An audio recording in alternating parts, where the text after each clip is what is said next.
All right, so welcome everyone to the Programmer Ever podcast. We're going to start with what's new with us.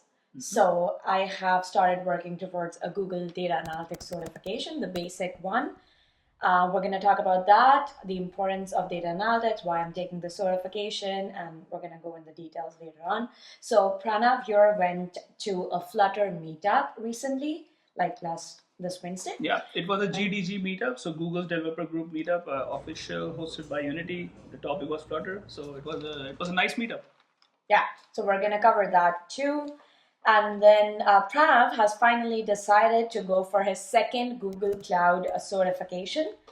So we're gonna ask him what made him decide to go for this second certification and how was his experience with the first one. Yeah. That's it. Then we're gonna dive into the details of what's going on in the tech industry. Like, for example, we're gonna talk about the rise of low-code and no-code platforms. And Which then, means developers most likely will lose our jobs in the next 5 years, and no one should be learning programming. we'll see. We'll Okay. see the conclusion after we have a Yeah. discussion on that. And then we have a tutorial for you. The tutorial is on GitHub. So we'll just help you get started with your GitHub account and how to, how to contribute to open source projects and stuff. Yeah, that would be cool because we haven't done a tutorial style podcast yet. Yeah. But it would be cool that we are not only talking about something, we'll also actually do something like we're teaching each other, and hopefully someone who's new would be able to learn that. Yes. So we'll Pretty talk cool. about the importance of GitHub and do like a quick tutorial to get you Right. started. And then if you manage to stick with us till the very end of this podcast, we also have a Q&A session for you. So we gather all the questions that you will ask us through our various platforms. So Instagram, LinkedIn, Facebook, blah, blah, blah. And we've gathered all the questions and we're going to be answering your questions towards the end of this video. Yeah, and a lot of you ask us what's the best place to ask questions to Kritika and I. I would say if you want to see behind the scenes and if you want to ask questions where you can get the reply most, the fastest way, I would say you should reach out to us on Instagram. Instagram. And Yes. also any video, you can just leave comments down. And what we usually do is after we post every video, we see the comments that get the most likes and we pick a couple of them and we answer all your questions. Yes. With that said, before we actually start, I just want to say that this is going to be a long podcast. We are planning to do like every week from half an hour to 2 hours, depending on our mood and how much we have to discuss. But we will put chapters in the description below. So no matter where you're watching this, go to the chapters, and if you're only interested in one part, you can just skip ahead to that. You don't need to watch the whole thing. Now, let's start with your experience, your meetup experience.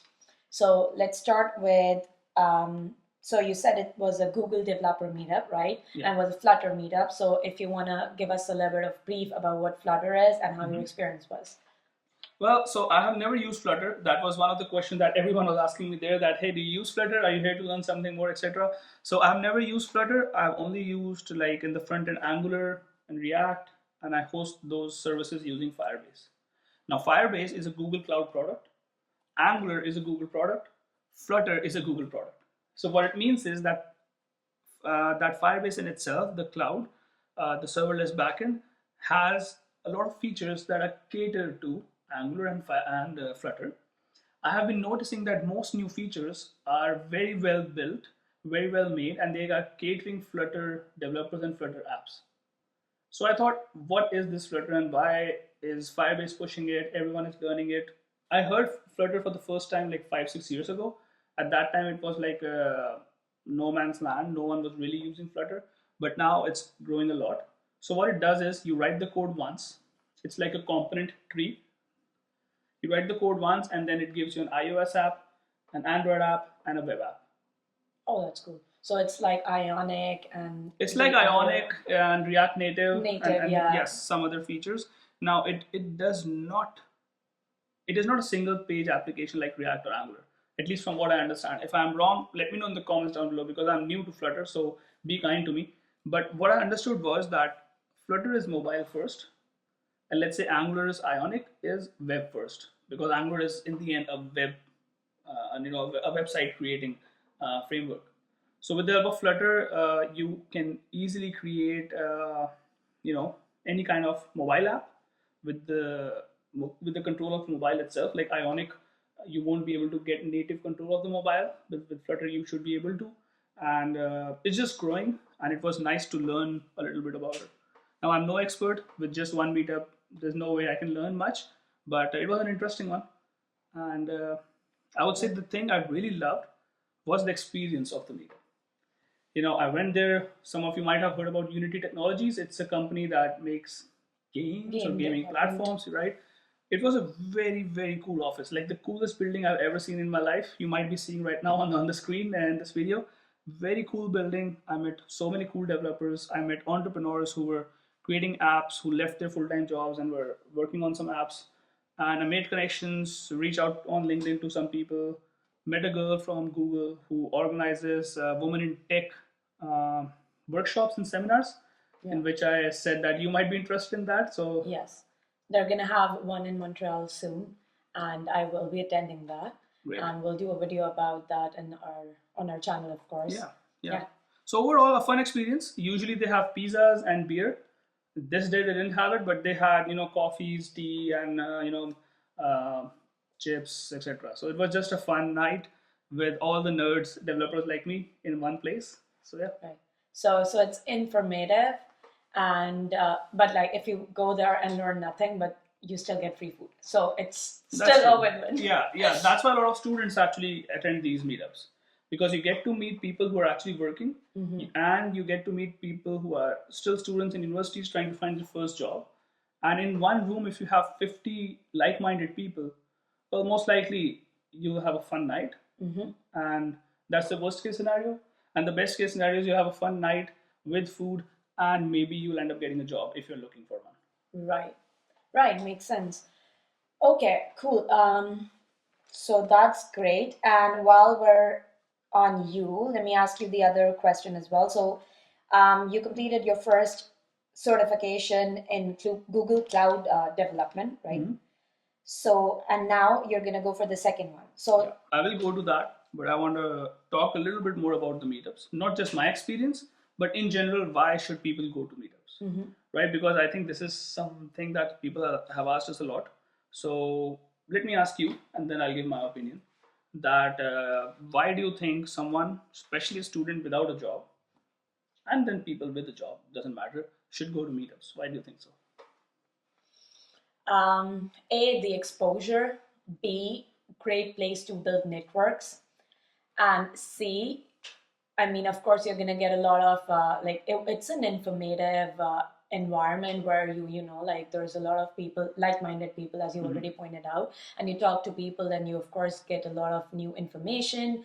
But then if you don't do that, you just go there, enjoy yourself, get food, and build contacts. It's still, I would say, it's still a win-win, right? So in my opinion, meetups, I mean, of course, they're a must, Yeah. especially in your student life, because they're full of opportunities. Yeah.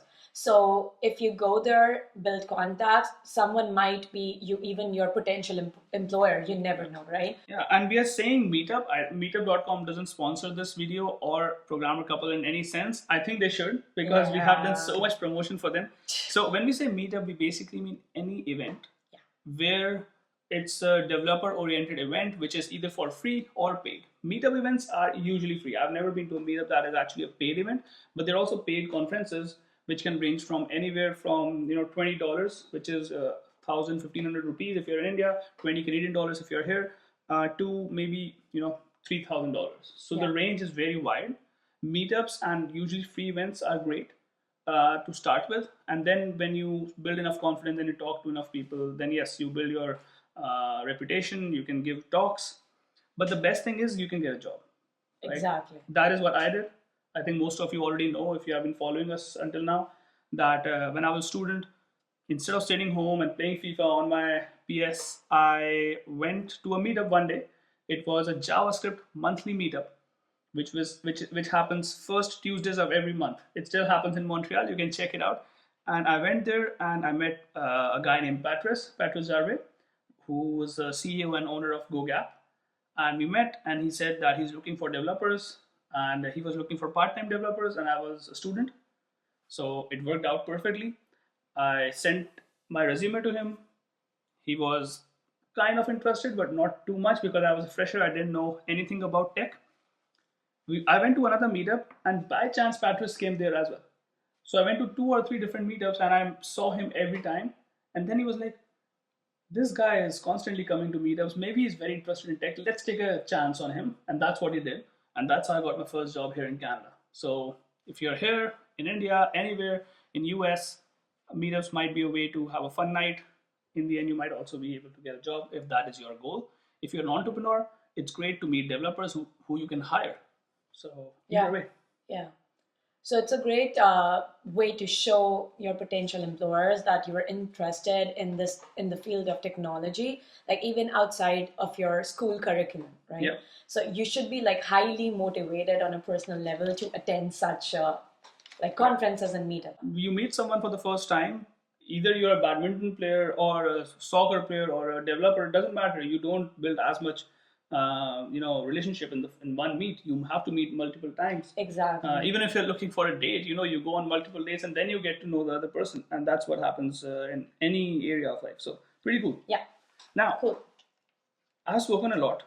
Let's go on you first, right? I will answer about my Google Cloud thing. If you want to be a cloud engineer or you want to get some certificates, you have to wait a bit more, right? This is the hook for that. Okay. Do you want me to cover the data analyst certification I'm working on? Yeah. So Kritika is doing a data analysis certification.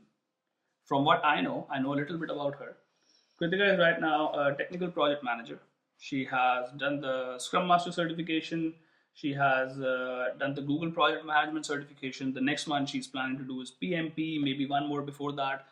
So anyone who's interested in those certifications, reach out to her and just fill her messages. Fill my inbox with messages related to project management. Yeah, anything like that. And she also did masters with me. Both of us were engineers and coders and everything. So this is for people who don't know who is Kritika. Now, I recently came to know that you are doing Google Data Analytics course. Yeah. Your goal is to do the advanced one. Right now, you're doing the beginner one just to get a fundamental straight. Yeah. So why does a project manager need to do a data analysis course? Like, that is what I want to ask you. Yeah, that's a great question. So lately, my perspective of how I see the field of data analysis has completely changed. Okay. Why? Because previously I used to look at it as a job profile, right? So you do data analysis when you're a data analyst, right? If you're a data analyst, that's when you do data analysis. Correct. But I was doing data analysis like even when I was a software developer, and I am still doing data analysis when I'm a technical project manager. So in your job, you actually had to do some kind of data analysis, no matter what your role. Exactly. So the point is, so if you're working with data, you have to do data analytics without even realizing it. It was the same thing with me. I thought like, if I'm already doing data analysis at my job, like why not get trained in it, right? Because I never received formal training in data analysis. So based on your experience, you thought that it's like a tool that you can have in your belt. And if you're already using it, then why not get better at it and great at it, let's say. Exactly. So if I'm already doing it, why not just get like my fundamentals clear too while I'm at it. And is that the reason you're doing the beginner one first? Yeah, I'm doing the beginner one first, but honestly, so far I have not learned anything new in the beginner course, right? So everything. Is that because you are already an experienced developer working in the field? True. Or is it true for anyone? Like if a 12th grade student wants to get this course, they will learn nothing? No, that's not true for them. So let's clear that. So you're right. It's because I already have like 5 years of working experience in the field of software development and project management and so and so. And as I said, data analysis was already a part of my job. So I was already familiar with SQL and Excel and R and Python. So this is what I'm learning in the course as well right now. Basic Excel and basic SQL, right? So I already am familiar with like these tools. So now the thing that I learned in this basic course and why it is important for me. So you learn the terminologies, right? So now when I talk to people and they throw like this jargon like that's already that's like widely used in the industry. You have an example? Yeah, like for example, I know that there are different kinds of biases with data, and it's important to make sure that your data does not have any bias. I couldn't classify the biases into the different types, but now since I was doing this course and like they taught me that okay, there's 5 kinds of biases. There can be confirmation bias, there can be recency bias. So like this kind of stuff, right? So you are saying, because I want to conclude this, you are saying that yes, if someone is new and they want to do the basic Google data analytics course, okay, basic Google data analytics course, they will learn the basics of SQL, they will learn Excel, and Excel. A lot of people put Excel in their resumes, but they don't really know what Excel is, and it might be you, because I also did that. And when I see her using Excel, like pivot tables and all the fancy things, I have no idea how to do that. Maybe in the next video you can teach us a few things from that. Yeah. 100%. So you will learn again SQL, Excel, maybe Python and R, which are more data analysis related languages, or even machine learning, AI. And then you plan to go to the advanced one. Yes. Okay, that's a good plan. That's good to know. So yeah. So once I do, because I could have done the advanced data analytics certification like straight away, right? But because I wanted to learn everything from scratch and understand the basics and like know the terminologies and stuff like that, so I thought like it would be better to get the basic certification first. Right. So project managers should definitely learn this. It's a tool in their belt. Would you also recommend freshers with no experience and developers with experience to learn data analysis via this course, or maybe another way? Yeah, 100%. Like it's a great skill to have, as I said, because so it doesn't matter. It doesn't matter what someone is doing. This course you recommend to everyone. Yes. Okay, I think you are right. Data analysis is a thing that not even developers, like even if you are an accountant, if you are even if you have a job which is nothing related to development, it's you can still learn it. Like and it won't harm anyone. At least the basic one. The advanced one, maybe it's more catered towards developers. Yeah. From what I understand. So maybe that is something you only do if you're actually interested in the field and want to get a job, or just want to go to the next level to challenge yourself. Yeah. But the basic one, just anyone can do it. And how far have you completed the course yet? So the certification actually comprises of 8 different courses, right? And I've completed 6 courses so far. Okay.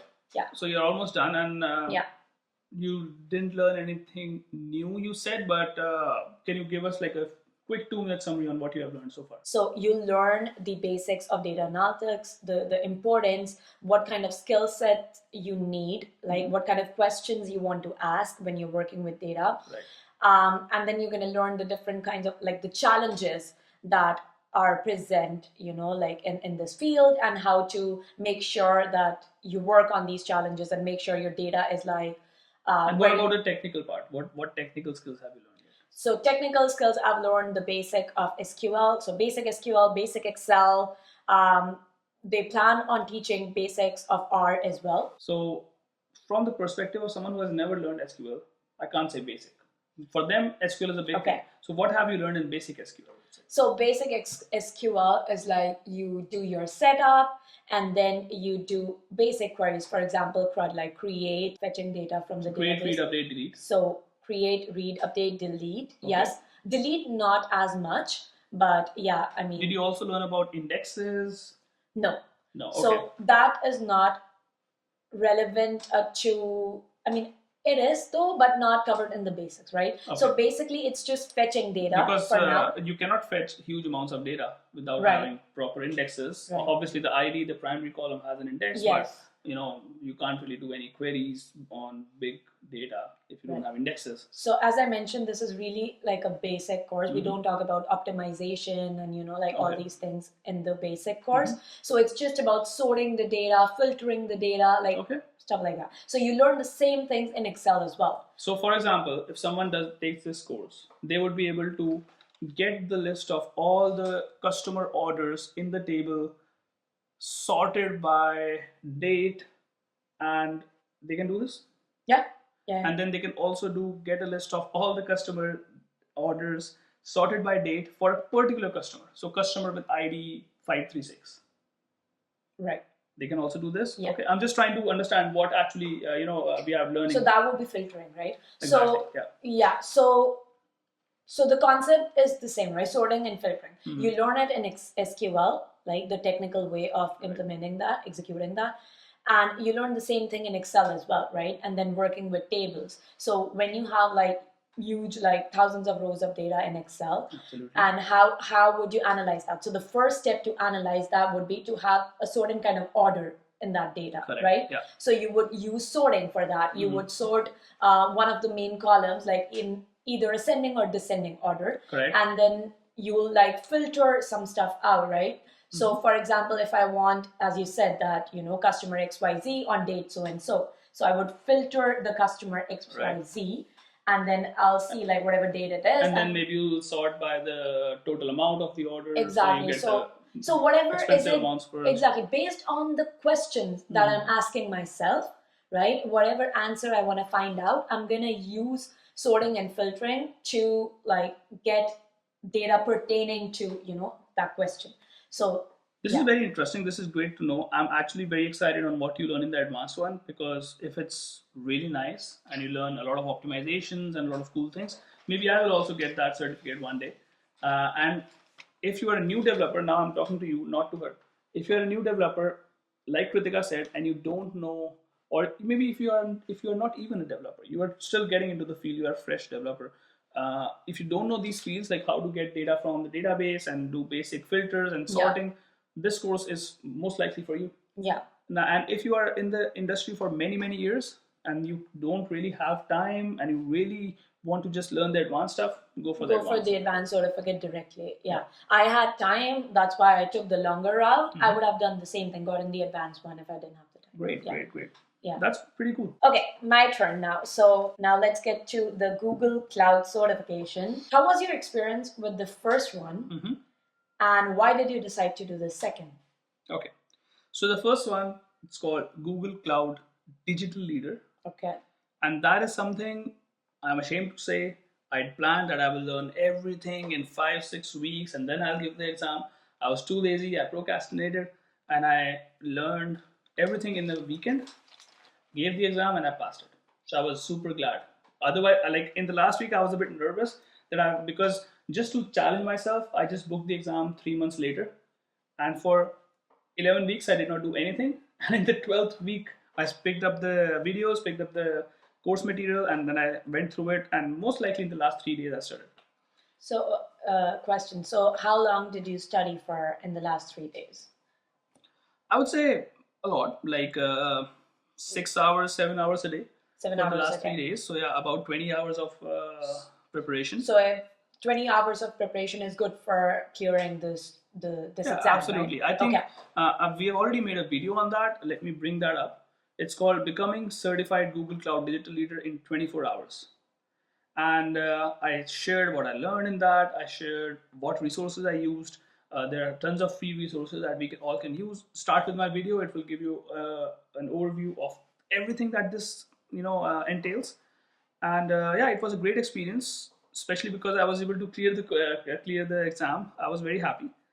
And a lot of people ask me that, why are you giving an exam? Like, why do you need to do that? Why can't you just learn things and just be happy? Yeah. And that's a fair question.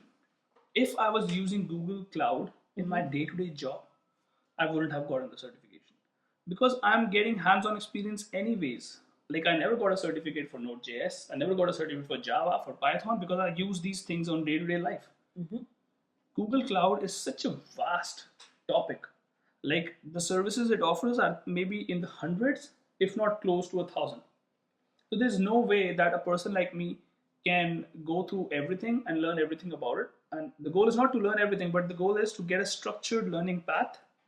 And that's why I really prefer either watching a video, buying a course, or just getting a certificate, because that gives us like a, it forces us to spend time, especially when you have booked a certificate and it's a few $100s and you don't want to waste your money. It gives you a deadline and it gives you enough to learn about something, and it gives you like a path. So the first one I got was called Google Cloud Digital Leader. And thanks to all of you who watched the video on this, we got 8,300 views on that, lots of likes, and all of you have a lot of great questions, comments on that. I'm very happy to see this. I'm just opening my analytics. I usually don't focus on these things, but just because we are on that topic. Now, Okay, so what's the second one? What's the second one called? the second one is called Google Cloud Engineer. Okay. And this is much more technical. And for this one, I cannot take an easy way out. Like, I cannot prepare for this in a week. This actually has hands-on cloud, you know, hands-on cloud practical things that I will need to learn. And the first one is for any level, even non-technical people can do that. Like if you are in marketing, if you're in accounting, if you're a manager with no technical background or a developer, anyone can do that certificate. It's a foundational certificate that really doesn't cover one single technical thing. Mm-hmm. So that's why, and the certificate is valid for 3 years, the first one. So anyone can get that. The second one is really, it's called Cloud Engineer. So it requires you to be an engineer, most likely. And it goes into a lot of details. Right. I've just started it, and already they gave me access to Google Cloud Console, where I had multiple services and multiple Google Cloud APIs that I could access.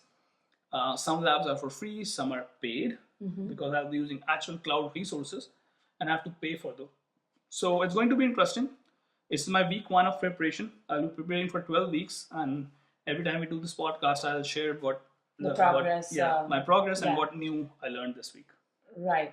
So if I get it right, the first one, anyone can do it, irrespective of which field you're in, right? Absolutely. And what your experience is. For the second one, you have to be an engineer.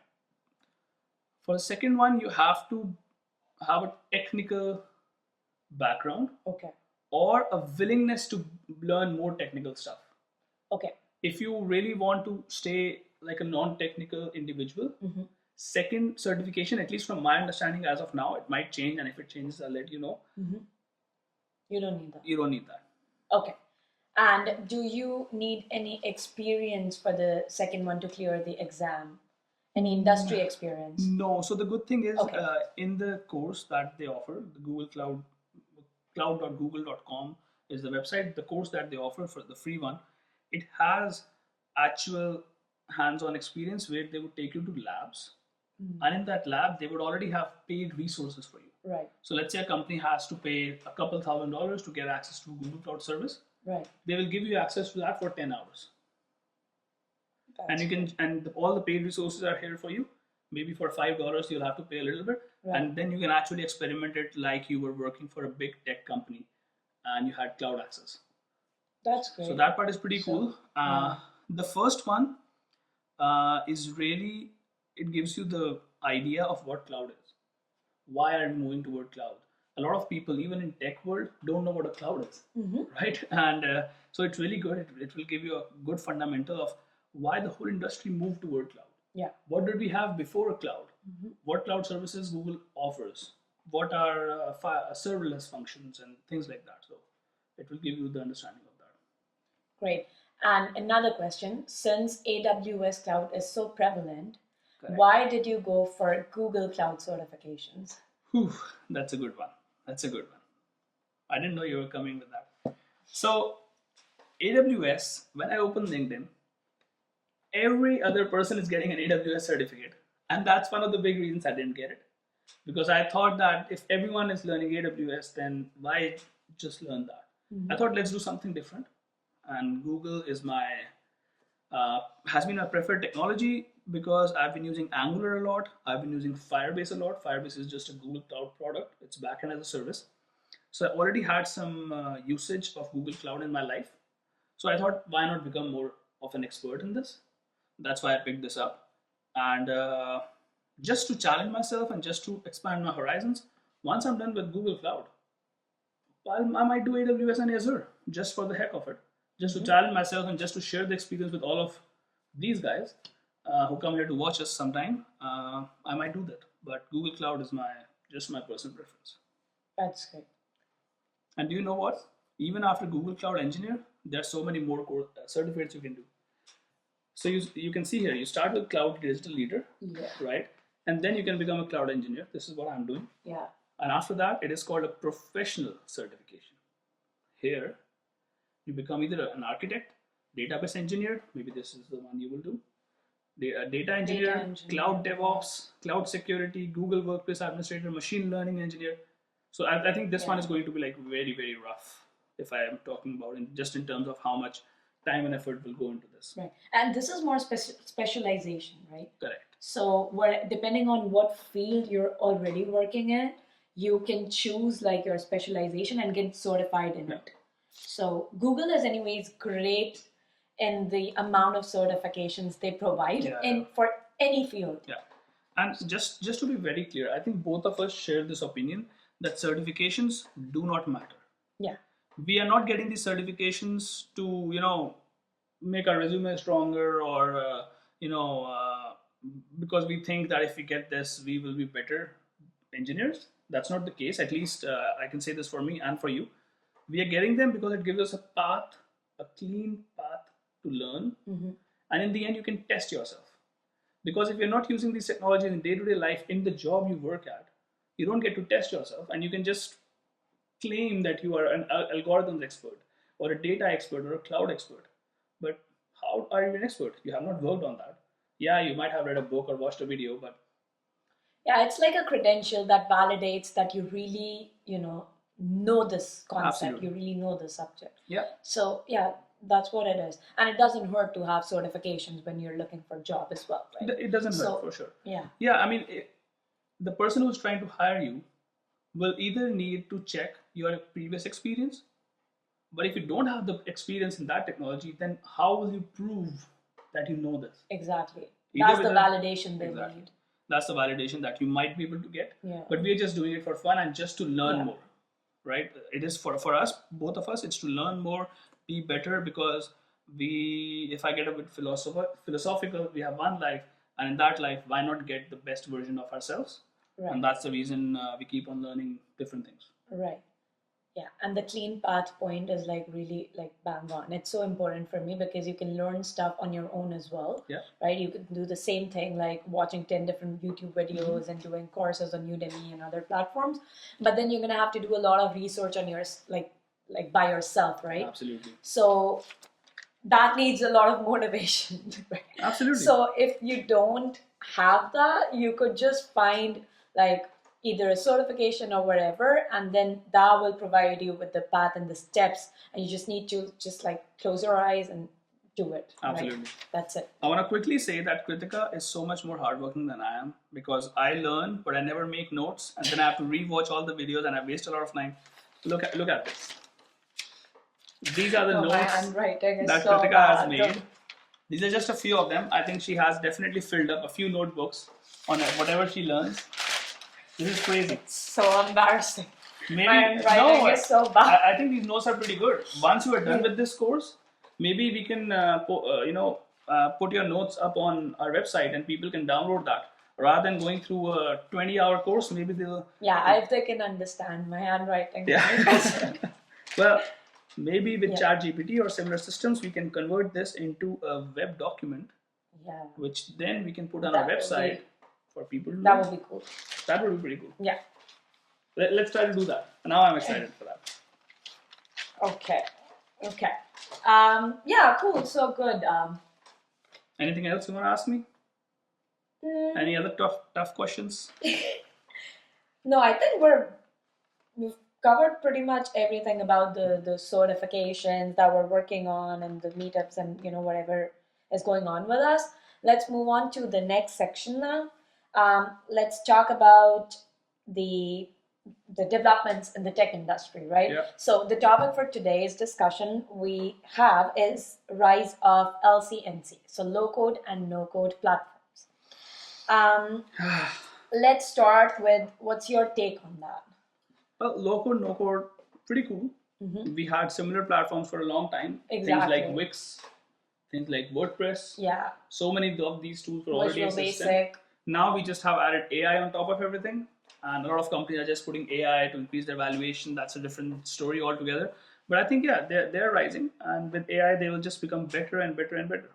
I'm confident in that. Right. Well, you said that we don't have to learn programming anymore, and we'll be jobless, and like all that stuff. So why did you say that? Do you really feel that like even a non-coder, non-programmer can use low-code, no-code and be done with it and create like basic to, let's say, complex applications?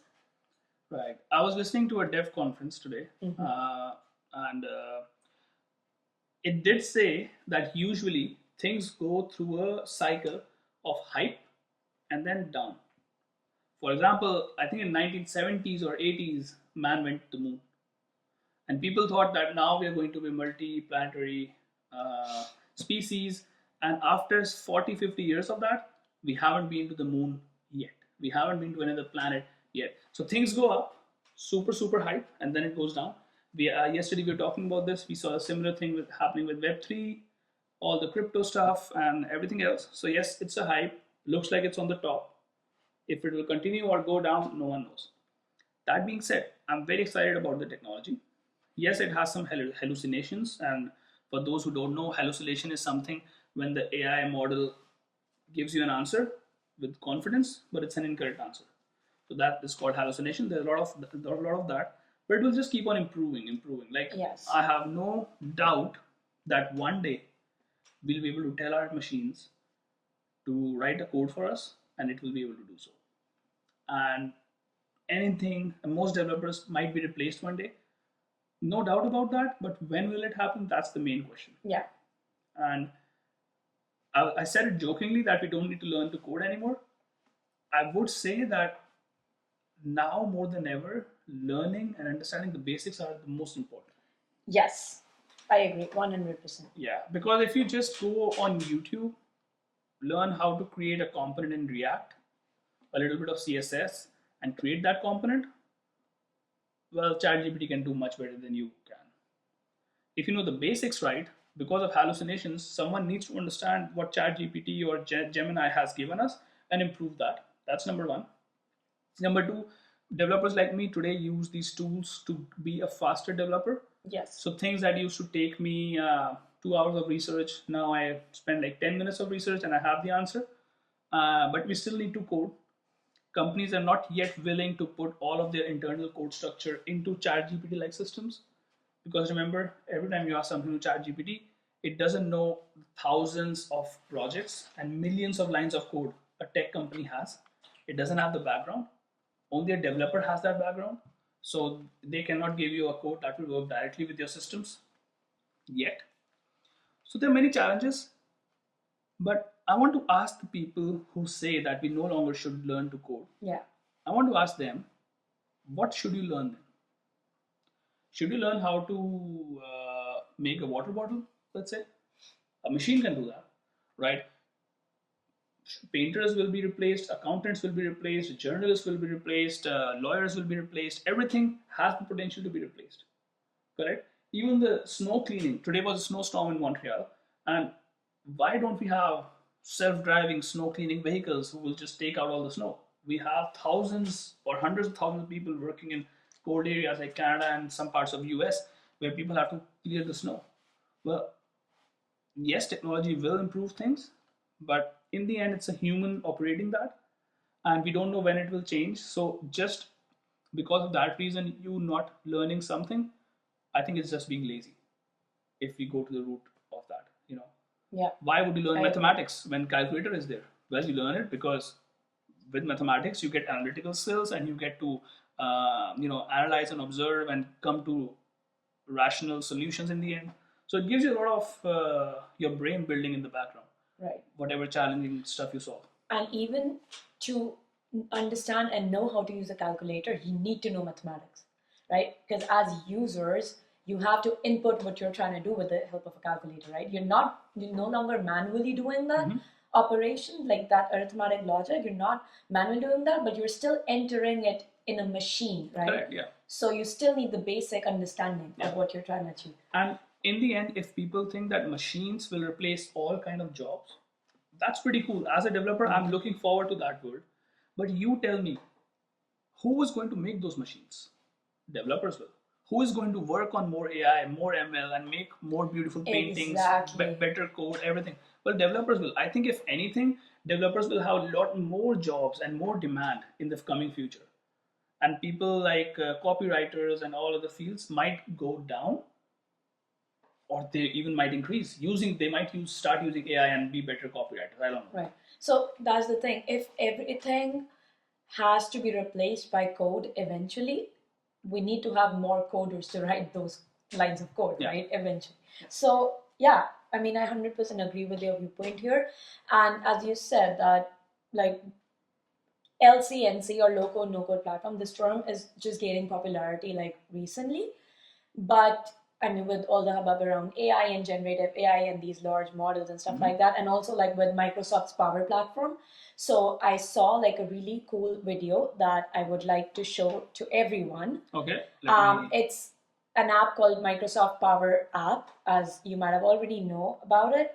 So I think I sent the link to you if you open that. Yeah, getting that right now.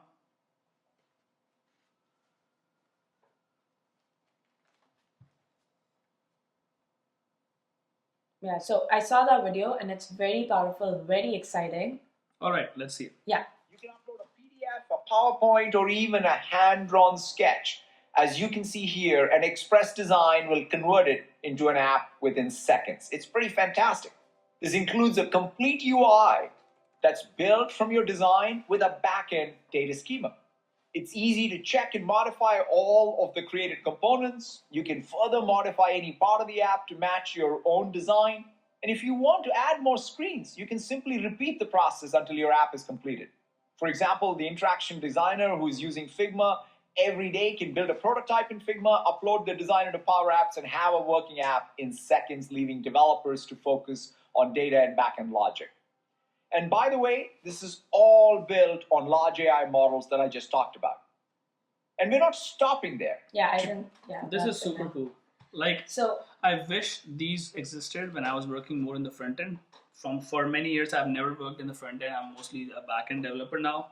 I wish these tools were existed. I would have been so much more productive.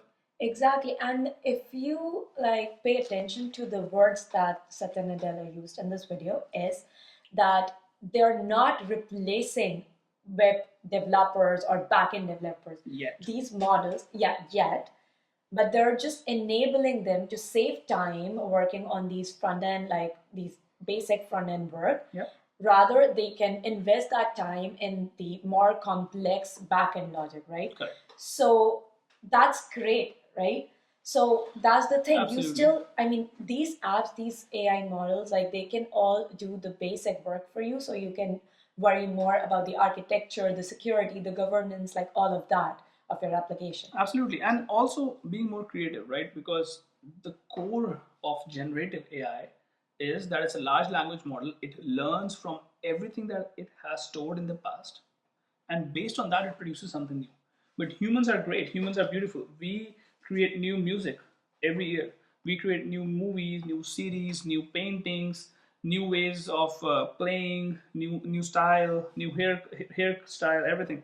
So I think humans will still be able to go in and create a more beautiful design than an AI model will. Yeah. Now, who will get replaced? The human will get replaced who just used to go to Canva and copy other designs and make a design of their own. That person is maybe the first one who's going to get replaced, because AI can do that better than you. Yeah. A human can go to Canva and see 5 designs. AI can see 5 million designs. But the person who's creative, who's actually writing and creating the graphic from scratch, I think they will be more paid, more highly paid, using these tools. Yeah. So there is this new term that is floating around. So citizen developers versus professional developers. Do you know What is about that? No. Okay, so it's a very about it. interesting concept. So citizen developers is basically, it's a business practice that like a lot of firms have started doing, where they train non-IT employees to become coders and software developers using these LCNC platforms. Okay. Because it's like low code or no code, so you don't really need to learn coding, right? You don't really need to know HTML, CSS, blah blah blah. Right.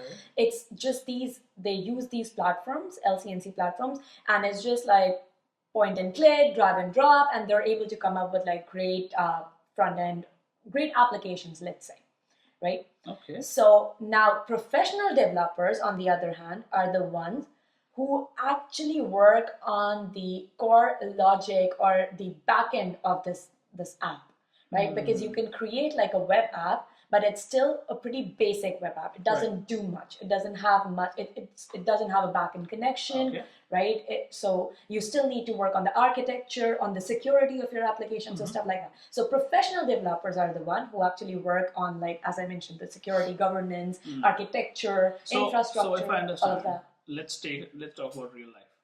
A person who just used to create designs on Figma can now use these no code, low code Exactly. and actually prepare the HTML, CSS. Yes. But when it comes to actually, but they still need to be developers, because how will you even be able to send a REST API call to authenticate? How will you be able to save sessions in the front end? How will you be able to manage data, which again requires you so much more knowledge of all kind of API calls you can make, data management, state management, multiple components that need to be refreshed. Yes. I still don't see how a non-tech person can do all of that. Yeah, that's why their title, citizen developer, still has the word developer in it. Because even though they're non-IT trained professionals, they're working as developers, so they still need the basic programming knowledge, right? So even if I'm telling you, as for someone who has worked in the front end, this is not basic. I don't think someone who's not a developer can do this. I don't think at all. This is something who just people like who create static websites. They are the ones creating the most FUD, fear, uncertainty, and doubt. If you have ever worked on a real front end website, you know how complicated things can get. Just the state management itself. We were talking to Carlos, the technical lead, the other day, and he mentioned the same thing. Like just doing session management on front end, in which you will authenticate someone and take them out if they have it inactive for 30 minutes, and just this part. I mean, experienced developers are not able to do this. right, People who have years of experience, because you will get a session token from the back and you need to save it in the local storage. You might open a new tab in the browser, then you access that local storage to keep the session active. Like there are a plethora of things that need as a technical person to work on front end. So right, I agree. I don't think this is going to work. 100%. So LCNC only works until, and like, as long as you're working on something very basic, right? As soon as things get complicated, 100% you need that knowledge of programming. And I mean, again, we've been around these kinds of, like, this concept existed. It's a decade back concept, Yeah. right? Decade old concept. Absolutely. So let's take an example of Excel. So everyone knows how to use Excel, right? We don't need to know how to code to use Excel. We're essentially calling a function that's already written in the back end in C++ or Objective-C, the language that they use to code Excel, right? And we're just calling that function, some function, to do our work. But this is pretty basic Excel. As soon as things get complicated, what I'm trying to say is, as soon as, let's say, you want to automate things in Excel, right? So you need to know how to write macros. So to know how to write macros, you need to know how to code in Visual Basic for applications. So macros VBA. required coding. I didn't even know that. Yeah, maybe macros. Maybe I need to do that digital data analysis course. Yeah. So So like, that's the thing, and this concept applies everywhere, right? You can still accomplish the basic stuff using these LCNC platforms or like generative AI tools and stuff. But as soon as you need to work on something complicated, like, something complex, or like even something that is customized or tailored to, like your requirements, you need to know how to code. So macros, you need to know how to code in VBA. So I think both of us are on the same page, and anyone who tells you that you should not learn coding because developers are going to be replaced, well, then just say thank you to them and just keep learning coding. It is still one of the highest paid fields in the world, after medical, of course. And in the end, you challenge your brain and be a better, a smarter person. So I think it's a pretty cool field if you're interested in that. Yeah. And and we're not trying to brainwash anyone here to start learning coding randomly. Of course, if you are here, most likely you want to learn coding. That's the thing. Name of the channel is Programmer Couple. So, name of this episode is Programmer Hour. Yeah. So most likely you want to learn programming or already are a programmer. So just keep at it. Yeah. Good. Pretty cool. But yeah, I'm very excited about more AI. I'm very excited about no code, low code, because I think things that I can do today in a week, I'll be able to do in 2 days. And that's the part I'm most excited about. And if 10 years from now I get replaced, I hope I save enough money. Early retirement. Early retirement. Okay, cool. So, do you want to move on to the next topic, which is the tutorial, the GitHub tutorial? That's very important. So why GitHub? Like, let me ask you this: you did bachelor's in India, you did masters here in Concordia in Montreal, Canada. Did any course in any university teach you GitHub? No. All right. Why don't you teach GitHub to students? I was also never taught GitHub. Did you ever need to use GitHub? Unless you were motivated Yes. yourself. Not because you're self-motivated.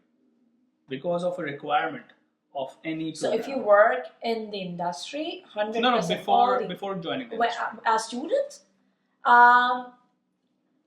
I would say yes and no. So the courses don't require you to know GitHub, right? But if you're working in a team, right, and you need to collaborate on the same project, Right.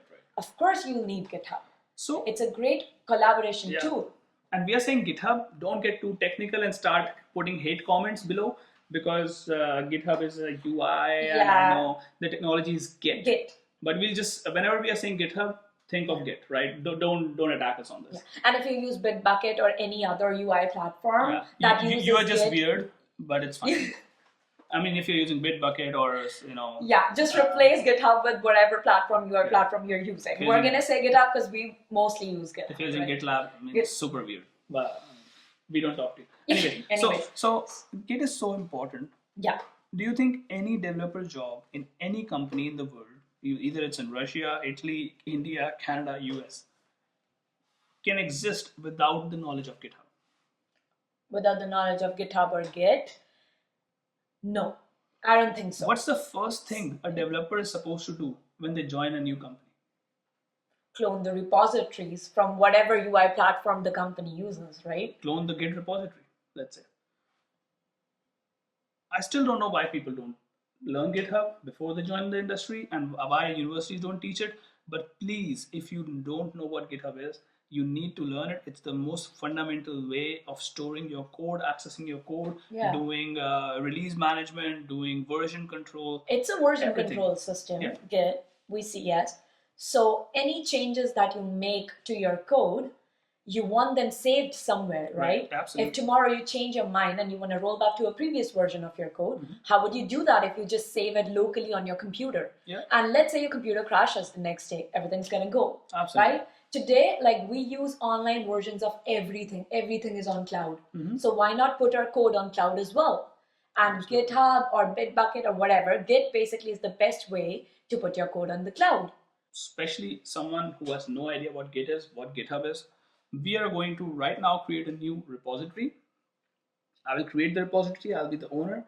I'll add Kritika as a developer. So Kritika will act as if she's a new developer, joined in a new company, and I have $1 billion company, and I just hired this beautiful looking girl, and she's then going to make a pull request.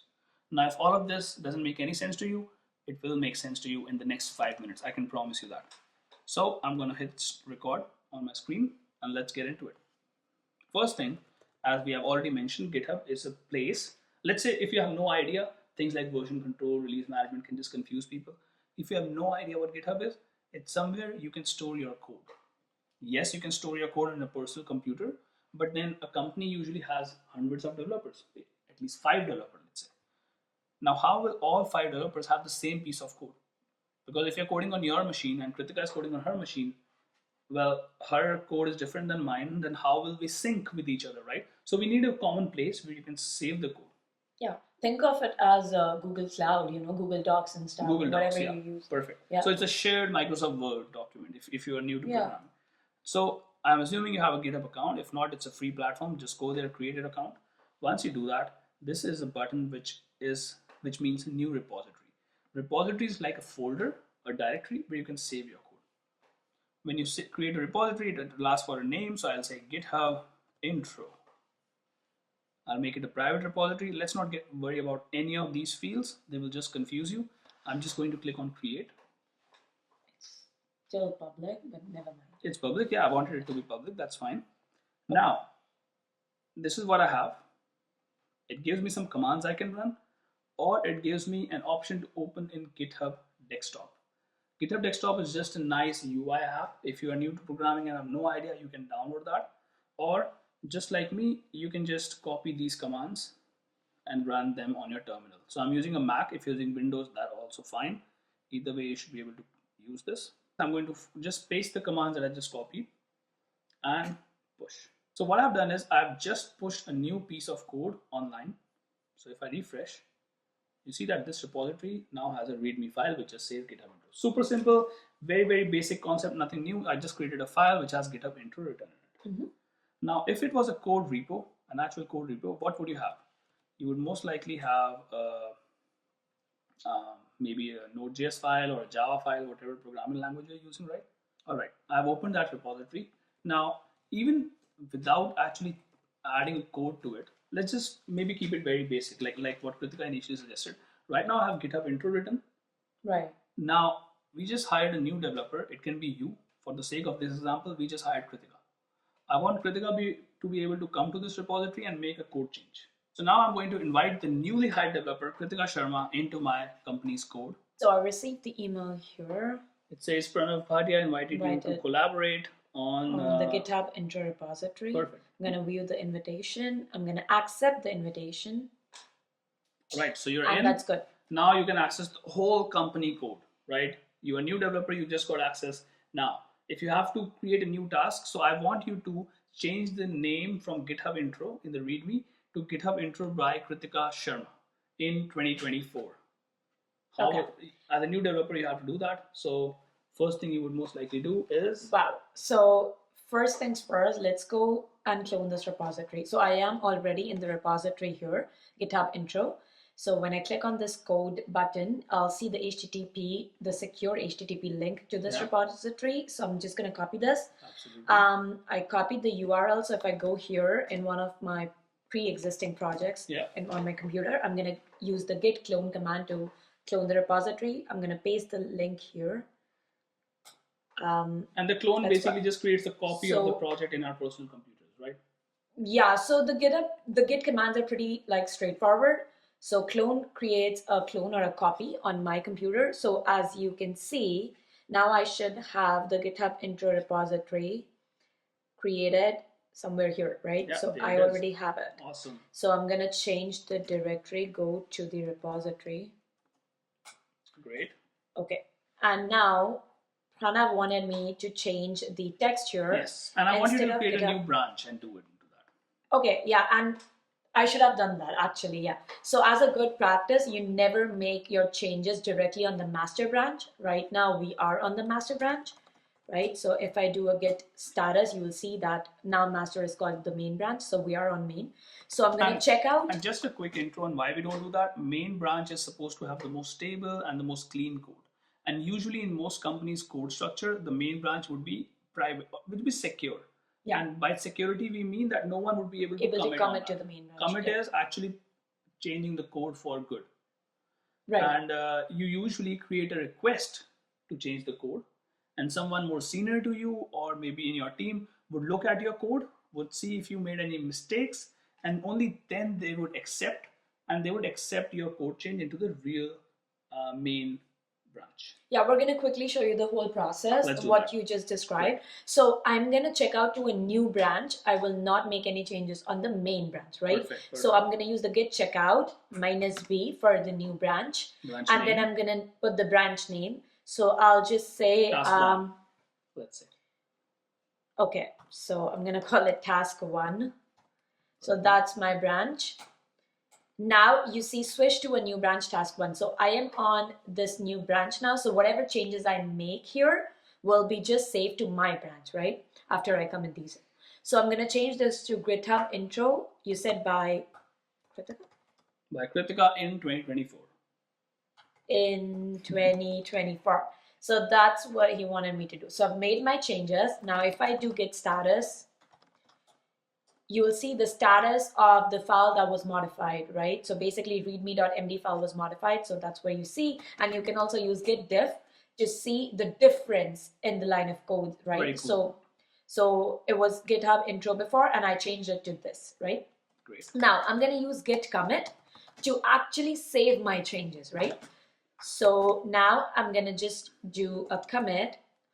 And with the commit, you complete the commit. Till then, I explain what it is. So with the help of commit, you actually save the current version of your code and you put a message next to it. Let's say if you have added a new feature, you would say git commit with the message, new feature added or authentication added or heading changed. Whatever you have done, you basically summarize that in a couple of words.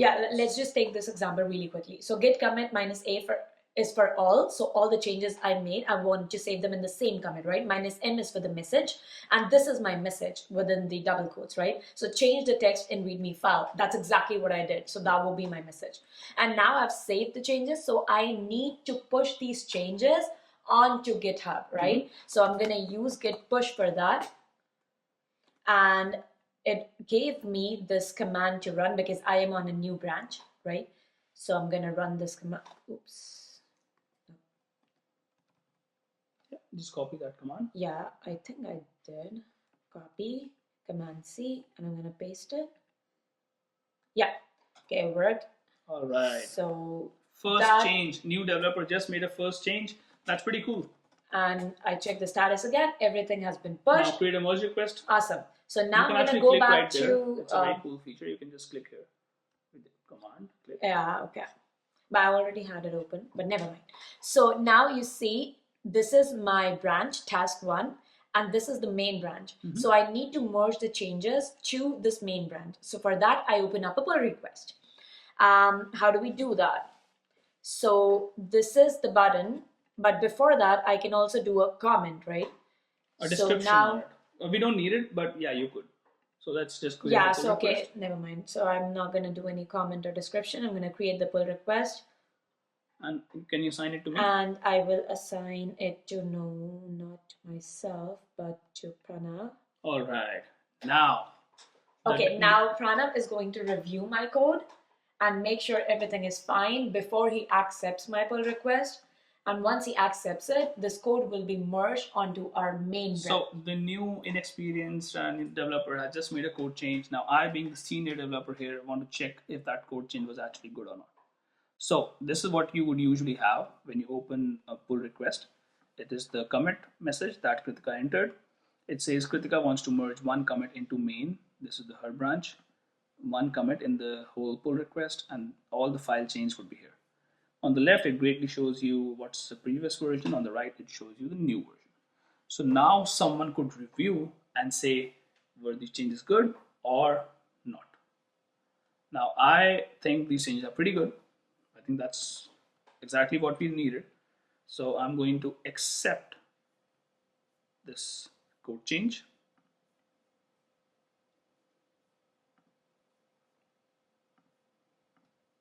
I'm going to approve them. Once we have approved. And there you go. So once Pranav has approved, I have this message in here. So I don't even need to refresh GitHub. See, Pranav Bhatia approved these changes now. All right, GitHub is taking some time. It's checking some things in the background. That's completely fine. We have already approved the changes, and once we are able to merge it, we would see the new README file. And I want to show you like a pretty cool thing, because we could simply check what was the current version of the code, what's the new version of the code, and if ever some error was introduced, we could go back to the old version very easily, because you would have multiple commits. Now, while this GitHub does something in the background, let's quickly summarize in 30 seconds what we did. I, being a person already existing in the company, hired a new developer. This can be you if you are a new developer and don't know what GitHub is. Then I told you that, hey, this is your first task, so please do your first task. And I asked her to change the README file, and you can see here that the README file is now updated. Now she, because she didn't know GitHub at all, what she did was she saw this video, then went to GitHub, copied the command, said git clone. Git clone will get you the repository in your local computer. Then basically just made the code changes and did a git commit onto a new branch and pushed it. Now I have the ability to check the new changes that Kritika made. If I approve, we'll be able to merge. If I disapprove, Kritika will update her changes. Finally, once the changes are merged, you see that this was the first commit. The status was just GitHub intro. After Kritika's branch was merged, the status is GitHub intro by Kritika in 2024. So we can actually see different versions of our code, different versions of our application, and it's very easy to manage code when you have 1, 2, 3, or even hundreds of developers working in a repository. So it's a pretty cool technology. All companies use it. I highly recommend you to start using it. You just saw like a 10-minute intro on this, and there's so much more you can learn. But if you learn something new, I'm very happy about it. Mm-hmm. Cool. So it's been merged. It's been merged. And you can show the master now. The region has been changed. Exactly. And now on my end, I can delete this branch here because it's been successfully merged, so I no longer need it. Perfect. All right. So let's go to the next one. What else do we have? I think some of you asked some questions on Instagram. Yeah, so the final section now is that we're going to answer the Q&A section. So we're going to answer the questions we received. All right, let's go through them quickly because we have a date night to go to. Yes, the first one is how to deal with difficult people at work. Depends on your personality. I am someone who is not very confrontational. So I would just try to, let the person know that I'm not very happy with what they're doing. If it's a really weird behavior, you can always reach out to HR or your manager. And if nothing works, if no one is helping you in your company is pretty toxic, and I would just run away from and I would go to a different company because I don't want to spend my time and energy on a person who doesn't deserve it. Right. On my end, it's just that I am the exact opposite. Yeah. I like to confront people and to sort things out, to sort issues out. Correct. So my advice would be, don't react, first of all, don't get flustered, right? Because, don't give them the satisfaction. But if there's issues that you need to sort out, always talk to the person, right? You have to understand their perspective, try to see things from their angle too, right? And then try to come to a compromise. You have to look for a win-win situation. Yeah. But if things don't get sorted like that, so if the person still persists to be difficult, what you can do is like maintain a journal or write down all the incidents that have happened with date and time, because that will be very useful for you if you go to HR, right, with a complaint. Yeah. So, yeah, and if it still persists, as Pran already mentioned, just try switching jobs, because even if the HR is not helping you, there's nothing much you can do at this point. Yeah, honestly. if the company's culture doesn't protect employees from toxic people, then the company is not a good company. Yeah.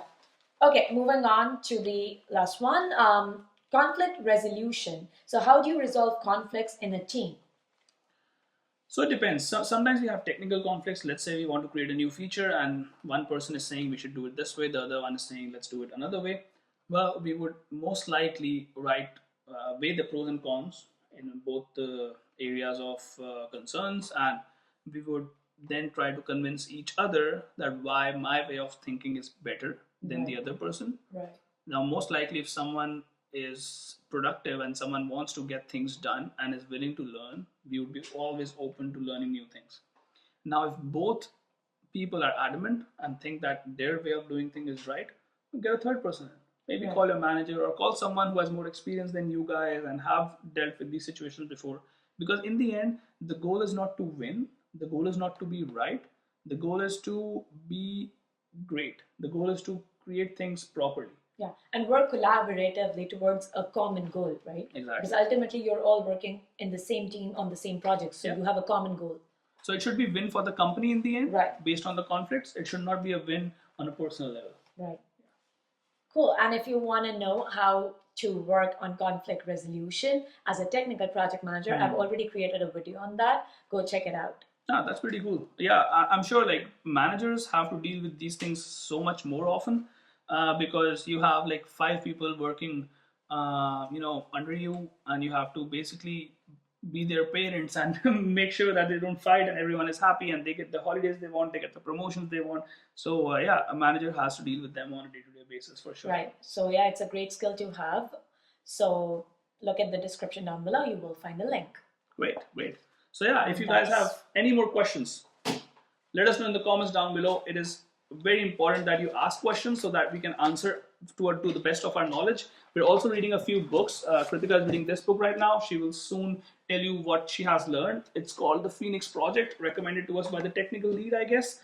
So much more cool things coming up. Every couple of weeks, we will be creating these videos. We'll be answering all your questions. We'll be sharing our experiences. We'll be doing cool things, and we'll try to be more regular. If you are still here, I love you because you spend a lot of time watching our videos, and it's an honor for you to give your time to us. Thank you very much for watching. And That's it for today. Thank you, everyone. We'll see you in the next episode. See you. Bye bye. all right.